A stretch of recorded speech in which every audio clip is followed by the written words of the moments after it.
नमस्कार दर्शक बंधु आपण मानकु उत्कल जगत न्यूज चैनल को स्वागत। आपण जदि आम चैनल को प्रथम करी आछंती दयाकोरी निश्चय चैनल को सब्सक्राइब करिवे एवं वीडियोटी भलो लागिले लाइक कमेंट शेयर करने को भूलिबे नहीं, जहा द्वारा प्रतिदिन नुआ नुआ अपडेट पाई परिबे। तो आउ डेरी न करी चलंतु खबर ऊपर नजर पकाइबा। एते वर्ष परे भी कमिनी कोविड प्रकोप। वर्ष को वर्ष नुआ नुआ लहर देखाउची भूताणु।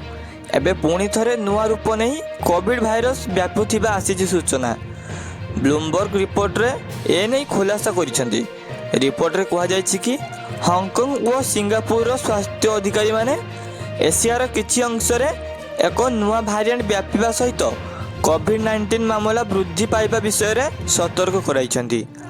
हांगकांग रो स्वास्थ्य सुरक्षा केंद्र रो संक्रमित रोग शाखार मुख्य आल्बर्ट स्थानीय गणमाध्यम को कहिसेंती जे शहर रे कोविड-19 संक्रमण अधिक रहिछि।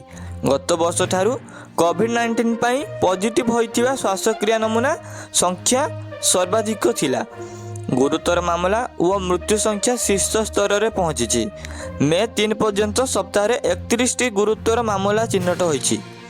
जदिओ एही वर्तमानर वृद्धि गत 2 वर्ष मध्य होइतिबा सबुठारू बड़ प्रकोप परि बड़ नुहे।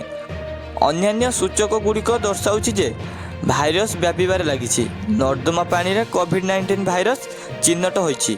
अधिक लोक रोगर लक्षण सहित हॉस्पिटल एवं क्लिनिक जाउछन्ति, जहाँ 5 वर्ष पूर्वे विश्व को स्तब्ध कर देथिला।